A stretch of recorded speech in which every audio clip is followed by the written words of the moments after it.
चतुर्थ अध्याय। इंद्रादि देवताओं द्वारा देवी की स्तुति। ध्यानम। सिद्धि की इच्छा रखने वाले पुरुष जिनकी सेवा करते हैं तथा देवता जिन्हें सब ओर से घेरे रहते हैं, उन जया नाम वाली दुर्गा देवी का ध्यान करें।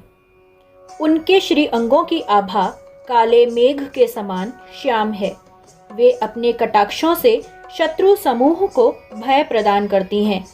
उनके मस्तक पर आबद्ध चंद्रमा की रेखा शोभा पाती है। वे अपने हाथों में शंख, चक्र, कृपाण और त्रिशूल धारण करती हैं। उनके 3 नेत्र हैं। वे सिंह के कंधे पर चढ़ी हुई हैं और अपने तेज से तीनों लोकों को परिपूर्ण कर रही हैं। ऋषि कहते हैं, अत्यंत पराक्रमी दुरात्मा महिषासुर तथा उसकी दैत्य सेना के देवी के हाथों से मारे जाने पर इंद्रादि देवता प्रणाम के लिए गर्दन तथा कंधे झुकाकर उन भगवती दुर्गा का उत्तम वचनों द्वारा स्तवन करने लगे। उस समय उनके सुंदर अंगों में अत्यंत हर्ष के कारण रोमांच हो आया था।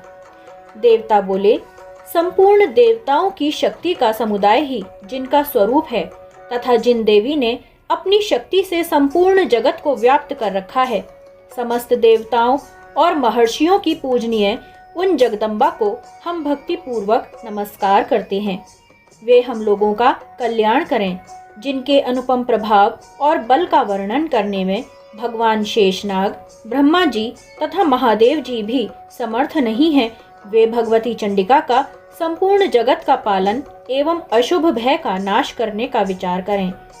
जो पुण्यात्माओं के घरों में स्वयं ही लक्ष्मी रूप से, पापियों के यहाँ दरिद्रता रूप से, शुद्ध अंतःकरण वाले पुरुषों के हृदय में बुद्धि रूप से, सत्पुरुषों में श्रद्धा रूप से तथा कुलीन मनुष्य में लज्जा रूप से निवास करती हैं, उन आप भगवती दुर्गा को हम नमस्कार करते हैं।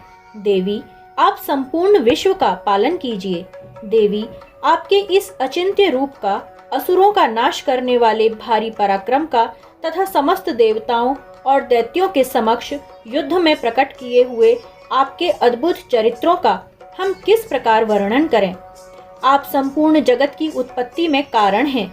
आप में सत्वगुण, रजोगुण और तमोगुण, ये तीनों गुण मौजूद हैं, तो भी दोषों के साथ आपका संसर्ग नहीं जान पड़ता। भगवान विष्णु और महादेव जी आदि देवता भी आपका पार नहीं पाते। आप ही सबका आश्रय हैं। यह समस्त जगत आपका अंशभूत है, क्योंकि आप सबकी आदिभूत अव्यकृता परा प्रकृति हैं। देवी, संपूर्ण यज्ञों में जिसके उच्चारण से सब देवता तृप्ति लाभ करते हैं, वह स्वाहा आप ही हैं। इसके अतिरिक्त आप पितरों की भी तृप्ति का कारण हैं। अतएव सब लोग आपको स्वधा भी कहते हैं। देवी, जो मोक्ष की प्राप्ति का साधन है, अचिंत्य महाव्रत स्वरूपा है, समस्त दोषों से रहित जितेंद्रिय, तत्व को ही सार वस्तु मानने वाले तथा मोक्ष की अभिलाषा रखने वाले मुनिजन जिसका अभ्यास करते हैं, वह भगवती पराविद्या आप ही हैं। आप शब्द स्वरूपा हैं। अत्यंत निर्मल ऋग्वेद, यजुर्वेद तथा उद्गीत के मनोहर पदों के पाठ से युक्त सामवेद का भी आधार आप ही हैं। आप देवी, त्रयी, तीनों वेद और भगवती 6 ऐश्वर्यों से युक्त हैं। इस विश्व की उत्पत्ति एवं पालन के लिए आप ही वार्ता, खेती एवं आजीविका के रूप में प्रकट हुई हैं। आप संपूर्ण जगत की घोर पीड़ा का नाश करने वाली हैं। देवी, जिससे समस्त शास्त्रों के सार का ज्ञान होता है, वह मेधा शक्ति आप ही हैं। दुर्गम भव सागर से पार उतारने वाली नौका रूप दुर्गा देवी भी आप ही हैं। आपकी कहीं भी आसक्ति नहीं है। कैटभ के शत्रु भगवान विष्णु के वक्ष स्थल में एकमात्र निवास करने वाली भगवती लक्ष्मी तथा भगवान चंद्रशेखर द्वारा सम्मानित गौरी देवी भी आप ही हैं। आपका मुख मंद मुस्कान से सुशोभित, निर्मल, पूर्ण चंद्रमा के बिंब का अनुकरण करने वाला और उत्तम स्वर्ण की मनोहर कांति से कमनीय है। तो भी उसे देखकर महिषासुर को क्रोध हुआ और सहसा उसने उस पर प्रहार कर दिया। यह बड़े आश्चर्य की बात है। देवी, वही मुख जब क्रोध से युक्त होने पर उदय काल के चंद्रमा की भांति लाल और तनी हुई भौहों के कारण विकराल हो उठा, तब उसे देखकर जो महिषासुर के प्राण तुरंत नहीं निकल गए, यह उससे भी बढ़कर आश्चर्य की बात है, क्योंकि क्रोध में भरे हुए यमराज को देखकर भला कौन जीवित रह सकता है। देवी, आप प्रसन्न हो। परमात्मा स्वरूपा आपके प्रसन्न होने पर जगत का अभ्युदय होता है और क्रोध में भर जाने पर आप तत्काल ही कितने कुलों का सर्वनाश कर डालती हैं। यह बात अभी अनुभव में आई है, क्योंकि महिषासुर की यह विशाल सेना क्षण भर में आपके कोप से नष्ट हो गई है। सदा अभ्युदय प्रदान करने वाली आप जिन पर प्रसन्न रहती हैं, वे ही देश में सम्मानित हैं। उन्हीं को धन और यश की प्राप्ति होती है। उन्हीं का धर्म कभी शिथिल नहीं होता तथा वे ही अपने हष्ट पुष्ट स्त्री पुत्र तथा भृत्यों के साथ धन्य माने जाते हैं। देवी, आपकी ही कृपा से पुण्यात्मा पुरुष प्रतिदिन अत्यंत श्रद्धा पूर्वक सदा सब प्रकार के धर्मानुकूल कर्म करता है और उसके प्रभाव से स्वर्ग लोक में जाता है। इसलिए आप तीनों लोकों में निश्चय ही मनोवांछित फल देने वाली हैं। माँ दुर्गे, आप स्मरण करने पर सब प्राणियों का भय हर लेती हैं और स्वस्थ पुरुषों द्वारा चिंतन करने पर उन्हें परम कल्याणमयी बुद्धि प्रदान करती हैं।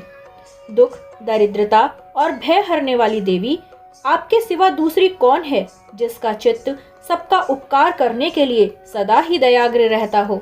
देवी, इन राक्षसों के मारने से संसार को सुख मिले तथा ये राक्षस चिरकाल तक नरक में रहने के लिए भले ही पाप करते रहे हों, इस समय संग्राम में मृत्यु को प्राप्त होकर स्वर्गलोक में जाएं। निश्चय ही यही सोचकर आप शत्रुओं का वध करती हैं। आप शत्रुओं पर शस्त्रों का प्रहार क्यों करती हैं?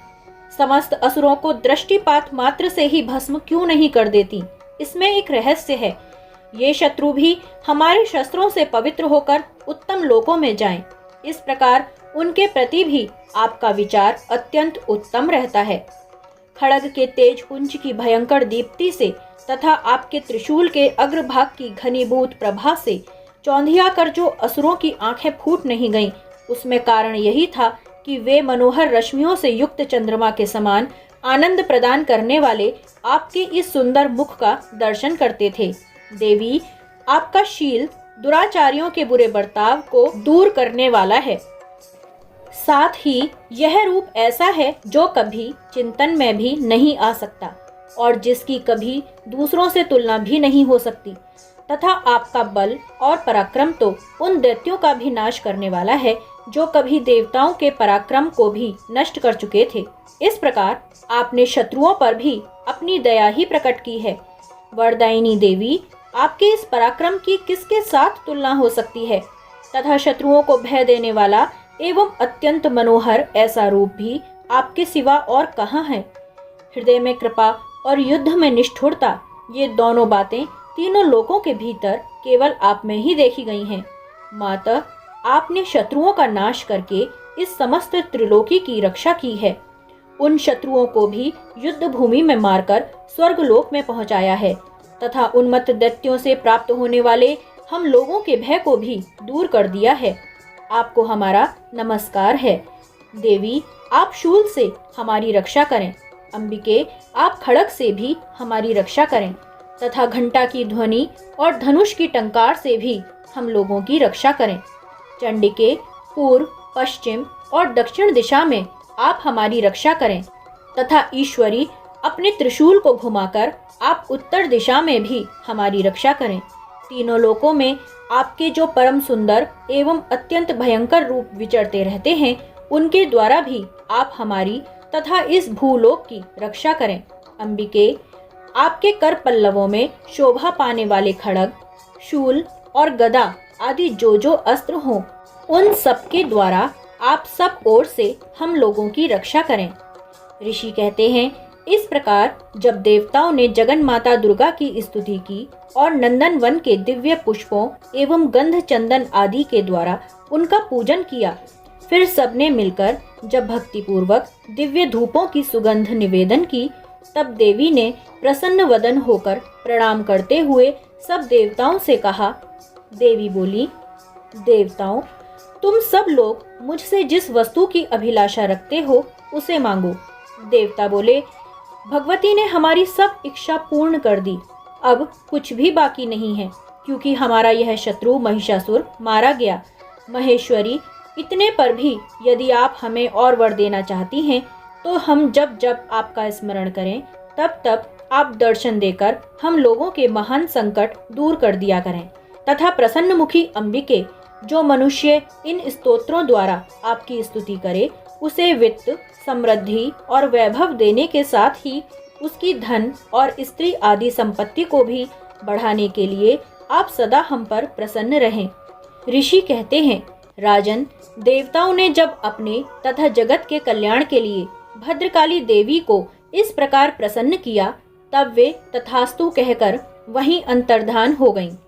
भूपाल, इस प्रकार पूर्व काल में तीनों लोकों का हित चाहने वाली देवी जिस प्रकार देवताओं के शरीर से प्रकट हुई थीं, वह सब कथा मैंने कह सुनाई। अब पुनः देवताओं का उपकार करने वाली वे देवी दुष्ट दैत्यों तथा शुंभ निशुंभ का वध करने एवं सब लोकों की रक्षा करने के लिए गौरी देवी के शरीर से जिस प्रकार प्रकट हुई थी, वह सब प्रसंग मेरे मुंह से सुनो। मैं उसका तुमसे यथावत वर्णन करता हूँ।